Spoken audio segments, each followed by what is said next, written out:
What's up, everybody? It's day 2 of the 31-day Berserker challenge, and on day 2 I'm really excited to bring the weighted carries into the mix. Weighted carries have become one of my favorite things to do, also known as a farmer's carry.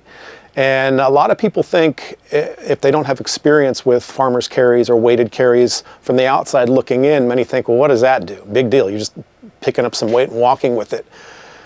Phenomenal benefit with farmer's carries. I've noticed a tremendous increase in my capacity and my output since I incorporated them into my training, and I've really started doing them in the last 6 months more than ever. They've become almost, in some cases, almost a daily thing, but definitely a weekly thing that I always do. So to introduce you to the farmer's carry today, the goal is to be able to do 1/8 of a mile or 250 steps, however you want to track it, at the conclusion of your ruck. Now, if logistically that doesn't work out for you, some of you may not have the equipment at home where you might be rucking. Maybe you can only do this at the gym, that's fine. If you need to separate it from your ruck, that's okay. But the 100% version is at the conclusion of today's 40-minute ruck. Yes, there's a 40-minute ruck today.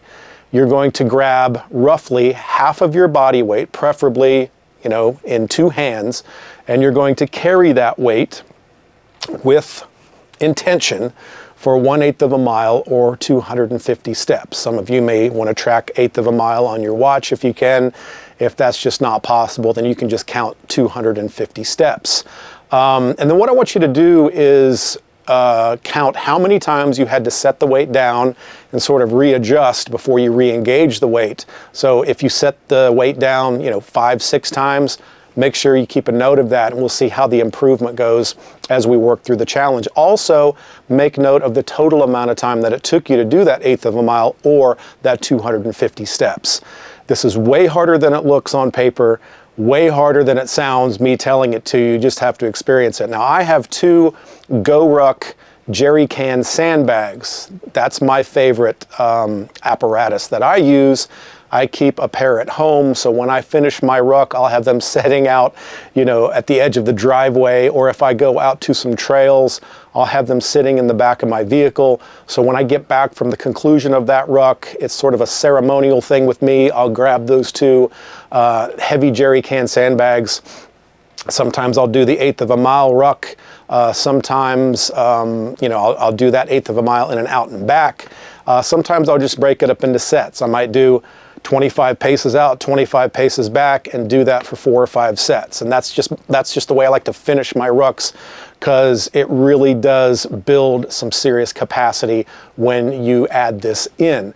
Farmer's carries, weighted carries, phenomenal for building trunk strength, for building overall strength. The time under tension is crazy. It burns a ton of calories. It's a fantastic metabolic workout. There's carryover into all of your other compound lifts. It will improve your squat. It will improve your deadlift. It will improve your overhead press. It will improve bench press, all of these things. And it just builds this overall just man strength, even if you're a woman. It just is a phenomenal component of preparedness training, and you're going to see a lot of it over the next 31 days. And if you're like me, you will weave that into your weekly training probably from here on out. So find 2 heavy dumbbells, 2 heavy kettlebells. I have clients that have gotten 2 jerry can gas cans and filled them with sand or water. But you just want to try to get to right around that half of your body weight mark or more. And that's what you're going to carry for that 1/8 of a mile or that 250 steps. And I really look forward to hearing your experiences in the comments. The last thing we're going to do today after our ruck and our weighted carry workout is we're going to finish with ruck flutter kicks. So at any point throughout the day, it could be right after the ruck and the sandbag workout or the weighted carry workout, you'll just want to get on your back. You'll want to hold your ruck in a static hold directly above the chest with locked out arms, and you want to do your flutter kicks. We're going to do 30-second rounds of flutter kicks for 3 total sets. And that's the additional Berserker challenge for today. You can do this in addition to what your normal workout split is. So there's your instructions for today. Again, I look forward to hearing about your results and your experience in the comments. Get over to the official thread at the Carnivore Bodybuilding Facebook group and discuss it over there. But go out and make it happen today, guys. Crush it. And I look forward to talking to you about day 3.